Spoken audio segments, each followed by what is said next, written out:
पुरानी। मैं अपने पिछड़े गांव से दूर शहर में टैक्सी चलाने का काम कर रहा था। मुझे तो अपने गांव से जरा भी प्यार नहीं था, पर मेरी ख्वाहिशें और बढ़ गई थी और आगे चल के अमेरिका जाके बसने की तैयारी कर रहा था। वहां भी टैक्सी ही चलानी थी क्योंकि बाकी कुछ आता नहीं था। अमेरिका का वीजा पाने के लिए बड़े पापड़ बेल रहा था। एक बार पहले वीजा रिजेक्ट हुआ था, दूसरी बार के लिए ट्राई किया, पर उसमें बहुत पैसे भी लगे और मिलने की गारंटी नहीं थी। अगर वीजा मिला भी तो अमेरिका जाने के लिए और बसने के लिए काफी पैसे चाहिए थे। तो पिताजी से लड़ झगड़ कर गांव की हमारी एक पुरखों की जमीन बेचने के लिए मना लिया था। उसी के लिए मैं बहुत सालों बाद गांव आया था। पहले अपने घर गया और फिर से बहुत झगड़ा किया क्योंकि पिताजी फिर से जमीन बेचने के लिए नाटक करने लगे थे। ये हमारे पुरखों की जमीन है बेटा, इसे बेचना नहीं चाहिए। अरे पुरखों की छोड़ो, मेरी सोचो। क्या फायदा है उस जमीन का? खेती बाड़ी तो अब होती नहीं आपसे, ना मैं वहाँ कभी खेती करूँगा।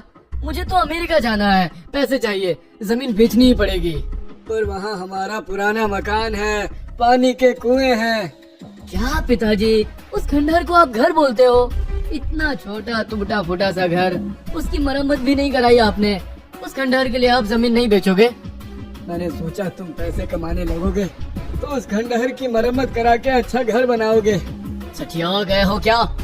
उस थर्ड क्लास खंडहर पर मैं अपने मेहनत के पैसे खर्च करूं? हाँ, इतने बुरे दिन नहीं आए मेरे। मेरी बात मानो, जमीन बेच दो। वो घटिया खंडहर मुझे नहीं चाहिए। पर बेटा, वो घर पहले अच्छा था, अभी भी दीवारें छत मौजूद है। वो मरम्मत करके रहने लायक हो सकता है। वहाँ अच्छा सा मंदिर भी बना सकते हैं। और तो और खेत के अलावा उस घर में कुआं भी है। दो दो कुओं का क्या अचार डालना है? अरे खेत में पहले से एक बड़ा कुआं है, वो तो आपने गांव वालों को दे दिया। हमारे कुएं का पानी बाकी के लोग फोकट में इस्तेमाल करते हैं। खंडहर में खुद ही कुएं में क्या खजाना छुपाया है जो उसकी परवाह करूं? और मंदिर की क्या जरूरत है? भगवान वगैरह पे तो कतई विश्वास नहीं है मेरा। मुझे कुछ नहीं सुनना, बस जल्द से जल्द कोई बिल्डर मिल जाए तो जमीन बेच दूंगा और फिर इस गांव की तरफ देखूंगा भी नहीं। रात को मैं गांव के देसी ठेले पे शराब पीने गया। उस जमीन को कितने लाख में बेचे, कौन इसे खरीदेगा, यही सोच रहा था कि तभी मुझे लगा कि मुझे कोई देख रहा है। मैंने आसपास देखा पर कोई नहीं दिखा। थोड़ी देर बाद ठेला बंद हुआ और मैं घर के लिए निकला। रास्ते में अंधेरा था। मैं चल रहा था तो ऐसा लग रहा था कोई मेरे पीछे आ रहा है। मैंने बार बार मुड़ के देखा पर कोई नहीं था। अब मुझे डर लगने लगा। मैंने आवाज दी, कौन है? और अंधेरा चीर के एक अजीब आवाज आई, मैं हूँ। मैं कौन? मुझे तो कोई दिख नहीं रहा है। अचानक से मेरे सामने एक साधु बाबा आकर खड़े हुए। वो बहुत बूढ़े थे, कमर झुके हुए थे, जैसे उनके पीठ पर कोई बोझ हो। उनकी आंखें लाल थी, बड़ी बड़ी दाढ़ी मूछें थी। वो दिखने में थके हुए लग रहे थे, पर आवाज बिल्कुल अलग और अजीब डरावनी थी। मैंने जैसे तैसे हिम्मत करके पूछा, अब कौन हो तुम? उस साधु बाबा के चेहरे पे हंसी छलकी। उन्होंने कहा, जमीन की चिंता छोड़, कल शहर की वीवी डेवलपर तुम्हारा जमीन खरीदने आएगा और जमीन के लिए 25 लाख देगा। कल 10 लाख रुपए देगा, बाकी पैसे बाद में। ये बोलकर वो अचानक से मेरे सामने से गिर गया। मैं हक्का बक्का रह गया। इससे मेरी मन की बात कैसे पता? ये है कौन? कहाँ गायब हो गया? मुझे लगा शराब का असर होगा। घर जाके सो गया और दूसरे दिन सच में बीवी डेवलपर्स का आदमी आया था। उसने हमारी जमीन खरीदने में दिलचस्पी दिखाई। 10 लाख रुपए कैश देकर बाकी पैसे वाइट में देने का वादा करके चला गया। मैं हाथ में मिले पैसे देखकर हैरान रह गया। मतलब कल रात मिले उस साधु का कहा सच हुआ था। मैं दौड़ते भागते उस बाबा को ढूंढने गया, पर वो मिला ही नहीं। रात को पैसे मिलने की खुशी में फिर बहुत शराब पी ली। फिर से मुझे वही वहम होने लगा कि कोई मुझे देख रहा है। जब मैं ठेले से निकला तो फिर से वही किसी के चलने की आहट सुनाई देने लगी। इस बार मैं थोड़ा तैयारी में था। मैंने पीछे मुड़ के देखा तो वही साधु बाबा मेरे नजदीक खड़ा था। तुम फिर से? तुम्हें कैसे पता आज वो? मेरे पूछने से पहले ही वो साधु वैसे ही अजीब सा हंसा और बोला, कल अमेरिका के वीजा के लिए कॉल आ जाएगा। और मैं फिर से शॉक हो गया। इसे कैसे ये सब पता? मैं घर जाकर सो गया। दूसरे दिन सच में मुझे फोन आ गया कि मेरा अमेरिका का वीजा मंजूर हो गया है। अब मुझे खुशी तो हो रही थी, पर अजीब सा डर लगने लगा। उस साधु को मेरे जिंदगी में आगे होने वाली चीजें कैसे पता चलती है, ये बार बार सोचने लगा। रात को फिर से उस रास्ते पे गया जहाँ वो बाबा थे। मैंने पूछा, बाबा आप क्या चीज हो? आपके पास ऐसी कौन सी सिद्धि है जिसकी वजह से आप दूसरों के बारे में इतना जान सकते हो? बाबा मुस्कुराए और बोले, ये एक अघोर सिद्धि है, तुम्हें इससे क्या लेना देना? तुम अब अमेरिका जाओ, तुम्हारा काम तो हो गया ना। बाबा की बात तो सही थी, पर अब मुझे अमेरिका और जमीन बेचने से ज्यादा ये सिद्धि प्राप्त करने में ज्यादा दिलचस्पी थी। अगर ऐसी सिद्धि प्राप्त हो जाए तो अमेरिका जाके टैक्सी क्यों चलाए? अमेरिका के लोगों को उनका भविष्य बताकर बहुत पैसे कमाऊंगा, दुनिया घूम पाऊंगा, बैठे बैठे सारे प्रॉब्लम्स ही सॉल्व हो जाएंगे। मैंने बाबा से कहा, अब नहीं बाबा, अमेरिका तो जाऊंगा ही, पर मुझे ये सिद्धि चाहिए। बाबा ने मेरी तरफ देख के आंखें बड़ी करते हुए कहा, तुम्हें क्यों चाहिए ये सिद्धि? इतनी आसानी से प्राप्त नहीं होती है। आपको तो भूत भविष्य सब दिखता है, ये मैं समझ गया।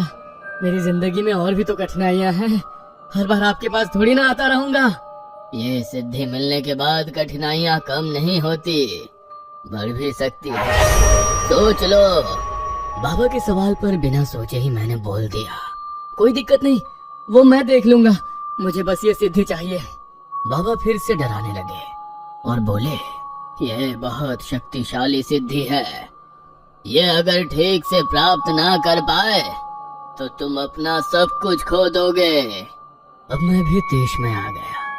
मन में सोचने लगा, पता है इस बाबा के पास सिद्धि है, पर ये साला मुझसे शेयर नहीं करना चाहता, इसीलिए बातें बना रहा है। लगता है पैसे लिए बिना नहीं मानेगा। तभी बाबा जोर से बोले, पैसे मेरे लिए मिट्टी समान है मूर्ख। हैरान रह गया, बाबा को मेरे मन की बात भी सुनाई दे रही थी। बाबा क्रोध से बोले, अमेरिका जाकर इस सिद्धि के बुलबुले पर तुम अमीर होना चाहते हो, पता है मुझे, पर ये इतना आसान नहीं है। अपने घर चले जाओ, जमीन बेचकर निकलो अमेरिका के लिए, फिर मैं अब तुम्हें कभी मिलूंगा। मैं डर गया। बाबा सिर्फ भूत भविष्य ही नहीं, दूसरों के मन की बात भी सुन सकते हैं। ये सिद्धि तो जबरदस्त है, अब तो जो चाहे हो जाए, मुझे ये सिद्धि चाहिए। मैंने हाथ पांव जोड़कर बाबा से माफी मांगी और सिद्धि मुझे मिले इसके लिए प्रार्थना की। बाबा शांत होकर बोले, ठीक है, अमावस की रात को विधि शुरू करते हैं, पर ये सबके सामने नहीं कर पाएंगे। किसी सुनसान जगह में कल रात मिलना, पीने के अलावा पानी का इस्तेमाल मत करना, ना मुंह धोने के लिए ना नहाने के लिए। बिना किसी को बताए अमावस्या की रात किसी ऐसी जगह मिलना जहां लोगों का आना जाना ना हो, खुफिया हो, शमशान या फिर जंगल।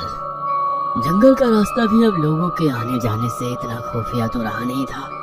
शमशान में भी आए दिन किसी गांव वाले की चिता जलाने लोग आते ही रहते थे।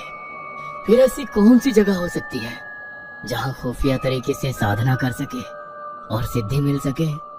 फिर मेरे दिमाग में आया, मैं जो जमीन बेचने वाला हूँ उस खेत में साधना कर सकते हैं। वैसे भी मैं अपने खेत में जो चाहे करूँ, कौन है पूछने वाला। बाबा को खेत दिखाया, खेत के पास कुआं भी था। वो देखकर साधु बाबा खुश हुए। उन्होंने अमावस वाली रात को मुझे हमारे खेत वाले कुएं के पास आने के लिए कहा, साथ में बहुत सारा चावल लेकर आने के लिए बोला, और पानी को बिल्कुल भी छूना नहीं है, इस बात को फिर से दोहराया। अब मैं खुश होकर अमावस का इंतजार करने लगा। 4 दिन बाद अमावस थी। सुबह उठ के बिना हाथ पांव मुंह धोए दिन भर अपने कमरे में बैठा रहा। ऐसे बर्ताव के लिए पिताजी डांटने लगे, पर उन्हें सच्चाई बता नहीं सकता था। रात को सबके सोने के बाद मैं खेत में पहुंचा तो देखा बाबा कुछ मंत्र तंत्र कर रहे थे। आग जली हुई थी।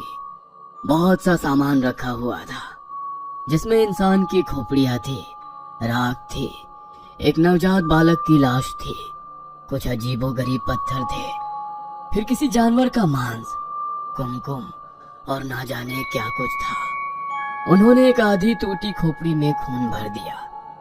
यह खून इंसान का था या जानवर का, ये मुझे समझ नहीं आया। मैं तो वो सब देख के ही डर गया था। एक पल के ये भी सोचा कि यहाँ से भाग जाऊं कि तभी बाबा ने पूछा, क्या तुम सच में यहाँ से भागना चाहते हो? मैं ये सवाल सुनकर चुप हो गया। बाबा ने फिर से मेरी मन की बात सुन ली थी। बाबा ने कहा, अगर तुम ये नहीं सह सकते तो अभी बता दो, क्योंकि साधना शुरू होने के बाद बीच में रोक नहीं सकते और पीछे मुड़ भी नहीं सकते। इसका असर ज्यादा भयानक हो सकता है। मैं सोचने लगा, मेरी जिंदगी अब पटरी पे आ रही थी। अमेरिका का वीजा मिल गया था, पैसों की प्रॉब्लम खत्म हो गई थी। इन सब में पढ़ने की जरूरत नहीं है। क्या इस चक्कर में पढ़ना चाहिए? बाबा ने फिर से कहा, जरूरत तो बिल्कुल नहीं है। तुमने ही जिद की, इसीलिए मैं ये सिद्धि तुम्हें देने आया था। पर अगर तुम तैयार नहीं हो तो मैं यहाँ से चला जाता हूँ, क्योंकि अगर पूरी लगन से तुमने सारे विधि नहीं किए तो ये सिद्धि तुम्हारे लिए नरक का द्वार बन जाएगी, तुम्हारी जिंदगी तबाह कर देगी। इसलिए फिर से सोच लो। अगर ये नहीं सह सकते तो लौट जाओ। यही हमारी आखिरी मुलाकात समझ लो। बाबा ने मुझे डरा ही दिया। एक तो पहले से मैं डरा हुआ था, पर अगर आज मैं डर गया तो एक बड़ी सिद्धि प्राप्त होने से मैं हमेशा दूर हो जाऊंगा। लोगों के मन की बात जानना, उनके भेद जानकर उनसे अपनी मर्जी अनुसार काम करवाना, उनका भूत भविष्य जानकर उनकी जिंदगी पे कंट्रोल करना, इतनी ताकत देने वाली सिद्धि को मैं नहीं जाने दे सकता। मौका होते हुए भी अपने फट्टू होने की वजह से मैं एक बड़ी सिद्धि खोना नहीं चाहता था। मैंने हिम्मत जुटाकर कहा, नहीं बाबा, साधना की तैयारी कर लीजिए, मुझे सिद्धि चाहिए। बाबा फिर से मुस्कुराए और उन्होंने आग जलाकर कुछ मंत्र बोलना शुरू किया। मुझे उनके सामने बिठा दिया। साधना के बीच में वह मुझ पर कभी कुमकुम छिड़कते थे तो कभी काली राख, कभी उस खोपड़ी में राख खून भी छिड़कते थे। बाबा की विधि शुरू ही थे। धुआं धुआं होने लगा। वैसे मुझे लगने लगा हम दोनों के अलावा वहां कोई मौजूद था। उस उभरते धुएं से बड़े डरावने चेहरे दिखने लगे थे और बड़ी ही गंदी बदबू आने लगी थी। मुझे ऐसा लगा जैसे किसी भी पल में उल्टी कर दूंगा। फिर सारा धुआं उस बच्चे के लाश में चला जाने लगा। आग की लपटें बढ़ने लगी। सामने पड़ी बच्चे की लाश थरथराने लगी। खोपड़ी में रखा खून उबलने लगा। मैं डर से कांप रहा था, पर अब मैं पीछे नहीं हट सकता था, क्योंकि अब मुझे सिद्धि मिलने वाली थी। लेकिन विधि खत्म नहीं हुआ था। बाबा ने मुझसे मंगाए हुए चावल का बड़ा ढेर उस बच्चे के लाश पर डाल दिया। उस चावल में बाबा ने मांस का टुकड़ा मिला लिया, फिर उस पर उबलता हुआ खून डाल दिया। उस चावल से धुआं निकलने लगा। चावल के नीचे दबी हुई बच्चे की लाश शायद थरथरा रही थी। फिर कुछ देर बाद सब शांत हो गया। चावल लाल काला दिख रहा था, पक गया था। बाबा ने उस चावल का कुछ हिस्सा मुझे खाने के लिए दिया। मुझे ये बात सोचकर ही उल्टी आने लगी, पर बाबा ने कहा, खाओ इसे, अब पीछे नहीं हट सकते। मैंने एक निवाला खाया और मुझे चक्कर आने लगे। बाबा ने फिर से चावल के कई सारे हिस्से कर दिए और कहा, आधा हिस्सा तुम हर रोज सुबह शाम खाते रहना। इसके अलावा तुम कुछ भी नहीं खाओगे। अगले 8 दिन पानी को छूना भी मत, नहाना नहीं है और कुछ धोना भी नहीं है। और ये चावल का दूसरा हिस्सा है, वह हर दिन थोड़ा थोड़ा इस कुएं में डालते जाओ। और देखो मछलियाँ कैसे खाती हैं। जिस दिन मछलियाँ चावल को मुंह लगाना बंद कर देंगी, उस दिन समझना तुम्हें सिद्धि प्राप्त हो चुकी है। यही हमारी आखिरी मुलाकात है, फिर हम कभी नहीं मिलेंगे। ये कहकर बाबा जोर जोर से हंसने लगे। मुझे चक्कर आने लगे और मैं बेहोश हो गया। सुबह जब जागा तो आसपास कुछ भी नहीं था, ना वो बाबा, ना उनका कोई सामान। बस दिया हुआ वो गंदा चावल सामने पड़ा हुआ था। अब वो कोई देख ना ले इसलिए मैंने खंडहर वाले घर में जाकर वो छुपा दिया और अपने घर चला गया। मेरी हालत देखकर पिताजी डर गए। वो पूछने लगे, अरे क्या हुआ है तुम्हें मेरे बेटे? मैंने दूर से ही उन्हें कहा, अब आप मेरे मामले में दखल देना बंद कीजिए। जमीन बिक गई है, अब उस तरफ गलती से भी मत जाइएगा। मैं आज ही शहर के लिए निकल रहा हूँ, गुड बाय। ये कहकर मैं वापस खेत में गया। ये जरूरी था, वरना मेरे पिताजी मुझे ढूंढते हुए खेत में आ जाते तो सारा भांडा फूट जाता। खेत में आने के बाद मैंने चावल का एक छोटा हिस्सा मछलियों को खिलाने के लिए कुएं के पास जाने के लिए निकला, पर खेत वाले कुएं पे गांव की औरतें पानी भर रही थी। मेरे बाप के खेत वाला कुआं गांव वालों को देने की वजह से ये प्रॉब्लम हो गई थी। अब क्या करूं? उन औरतों ने देख लिया तो दिक्कत हो जाएगी। मैं वापस खंडहर वाले घर में आकर बैठ गया। तभी मुझे याद आया, खंडहर वाले इस घर में भी तो एक कुआं है। वो किस दिन काम आएगा। मैं खुश हो गया। मैं चावल लेकर घर के कुएं की ओर बढ़ा। कुएं में झांक कर देखा, ज्यादा पानी नहीं था, पर मछलियां थी। मैंने चावल फेंका, मछलियां उस पर झपट पड़ी। मैं खुश हो गया।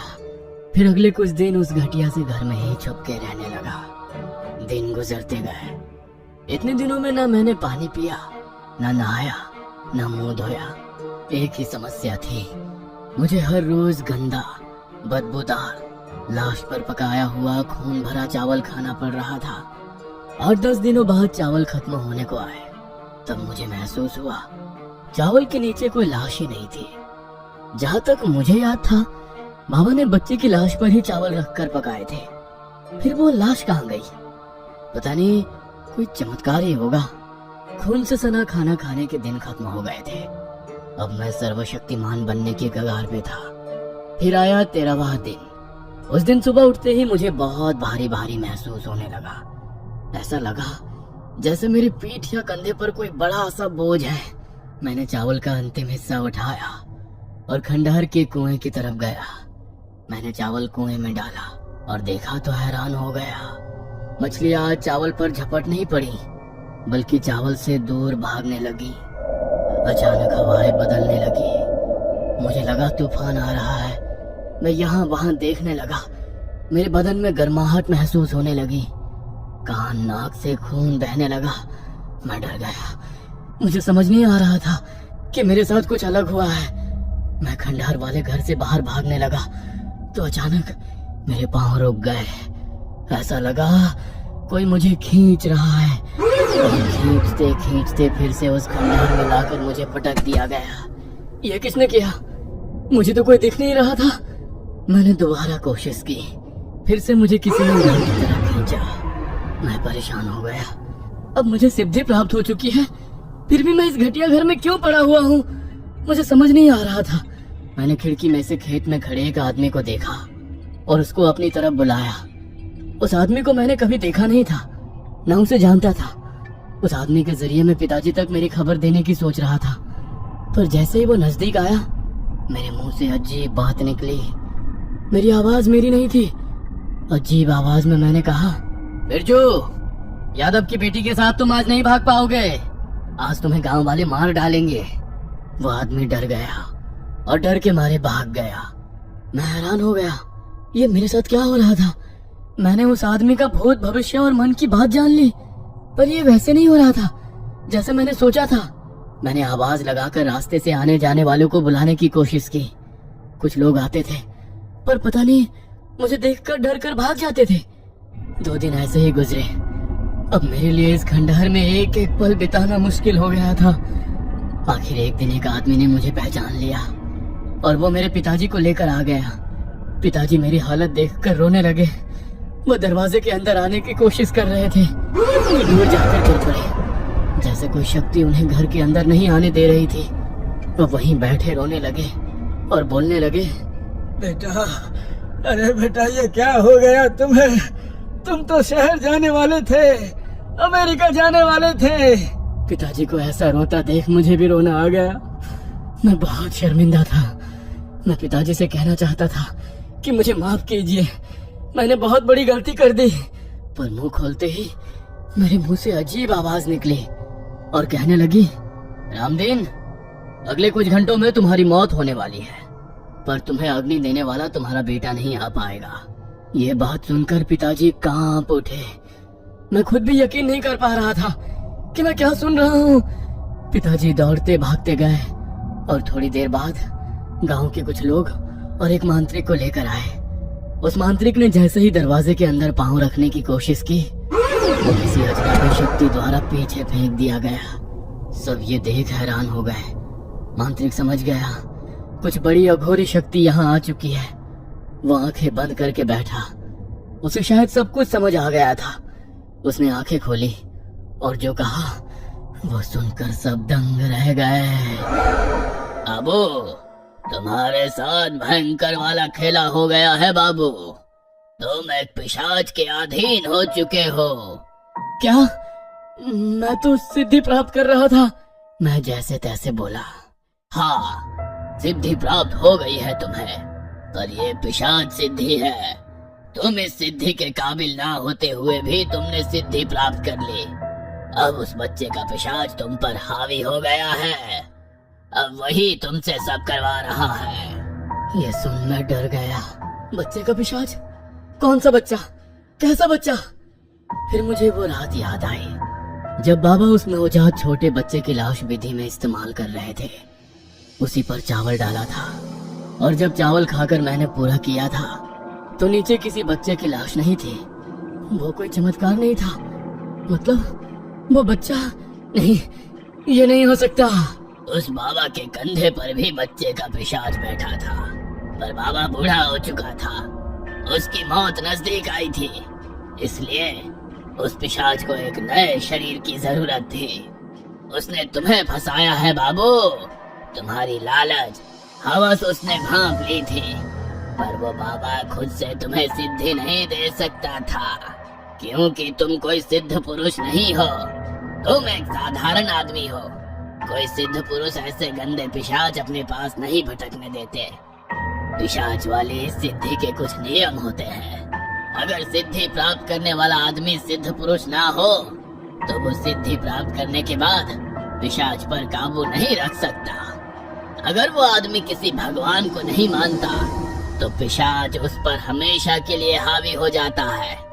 दूसरे इंसान को सिद्धि देने से पहले सिद्धि से दूर रहने के लिए कहना पड़ता है, और उसके बावजूद कोई साधारण आदमी मना करने के बाद भी 3 बार सिद्धि की मांग करे तो सिद्धि दी जाती है। साधु बाबा ने तुम्हें 3 बार वार्निंग दी, पर तुमने फिर भी सिद्धि मांग ली। सिद्धि से आने वाली दिक्कतों के बारे में बताने के बावजूद तुमने हामी भर दी और तुम फंस गए। मैं ये सुनकर सुनना हो गया। गांव वाले भी एक दूसरे की तरफ देखने लगे। फिर मांत्रिक अचानक बोला, पर सबसे बड़ी गलती जो तुमसे हुई है वो खुद तुमने की है, ना कि उस साधु ने। गलती? कौन सी गलती? मैं सोचने लगा। साधु ने बोला, साधु ने तुम्हें खेत वाले कुएं पर चावल के हिस्से डालने को कहा था, पर तुमने इस घर के कुएं में चावल डालना शुरू किया। यही तुम्हारी सबसे बड़ी गलती है। यह पिशाच इस घर के कुएं में पैदा हुआ, इस घर की 4 दीवारों में, ना कि किसी जंगल, शमशान या खेत जैसे खुली जगह में। ये बात सुनकर मेरे रोंगटे खड़े हो गए। सारे गांव वाले मेरी तरफ हैरत भरी नजर से देखने लगे। मांत्रिक ने कहा, खुले आसमान के तले किसी कुएं या नदी पर चावल डालते रहते तो तुम भी हर जगह जा सकते, या हम तुम्हें पकड़कर किसी मंदिर ले जा सकते जहां से पिशाच भगाया जा सके। पर तुमने इसके घर के कुएं को चुनकर इस घर को पिशाच का घर बना दिया है। अब ये पिशाच ये घर कभी नहीं छोड़ेगा। तुम्हें अब इस खंडहर से कभी बाहर नहीं आने देगा, ना इस खंडहर को किसी को छूने देगा। अब तुम हमेशा के लिए इस घर में बंद हो चुके हो। मैं तो क्या, कोई भी अब तुम्हारी मदद नहीं कर सकता। क्या? मैं रोने लगा। यह नहीं हो सकता। मुझे तो इस गांव से नफरत है। इस खंडहर जैसे घर में रहने का सोच भी नहीं सकता। मुझे तो अमेरिका जाना है, गांव में नहीं रहना, इस खंडहर में एक पल भी नहीं। मैं गुस्से से उठकर घर के बाहर दौड़ने लगा, कि पिशाच ने मुझे वापस घर में फेंक दिया। मैं रोने लगा। अरे ये कैसी सिद्धि है? हे भग, मैं भगवान का नाम लेने की कोशिश कर रहा था, पर मन में भी मैं भगवान का नाम नहीं ले पा रहा था। मुझ पर पिशाच ने पूरा काबू कर लिया था। फिर मेरे दिमाग में आया, ये सारी जमीन वो बिल्डर खरीद चुका है, वो ये खंडहर तोड़ देगा, फिर तो मैं आजाद हो जाऊंगा। तभी मेरे कानों में वही आवाज गूंजी, ये खंडहर अब ऐसे ही रहेगा, कोई इसे तोड़ नहीं पाएगा। यह मेरा घर है और तुम मेरा शरीर। अब जब तक तुम्हारी मौत नहीं आती तब तक ऐसे ही रहोगे, वही करोगे जो मैं करवाऊंगा। तभी बाहर आओगे जब मुझे जाना होगा। वो हंसी की आवाज गूंज उठी। मैं रोने लगा। मेरी ये हालत देखकर मेरे पिताजी मेरे पास दौड़ कर आने लगे। दरवाजे तक पहुंचते ही वो दूर फेंक दिए गए। वो ये बर्दाश्त नहीं कर पाए और उनकी वही मृत्यु हो गई। मैं अपने पिताजी की तरफ भागने लगा तो मुझे उस पिशाच ने फिर अंदर फेंक दिया और मेरे कानों में आवाज गूंजी, याद नहीं क्या कहा था, कुछ घंटों में मौत होगी रामदीन की और उसे उसका बेटा अग्नि भी नहीं दे पाएगा, क्योंकि वो इस घर से कभी बाहर नहीं निकल पाएगा। बस 1 साल हो गया इस बात को। उस दिन से मैं यहाँ अटक चुका हूँ, उसी कुएं के पानी पर जिंदा हूँ। मेरा भविष्य शायद कुछ और होता। अमेरिका ना सही, शहर में तो टैक्सी चलाता। जिस गांव से पीछा छुड़ाना चाहता था, जिस जमीन को बेचना चाहता था, जिस घर को गिराना चाहता था, अब उसी में कैद हो गया। गांव वाले अब यहाँ देखने भी नहीं आते। मेरी एक गलती ने मुझे बर्बाद कर दिया। क्या मेरा कुआं का चुनाव गलत था, या सिद्धि की मांग करना, या शायद मैं आदमी ही गलत था।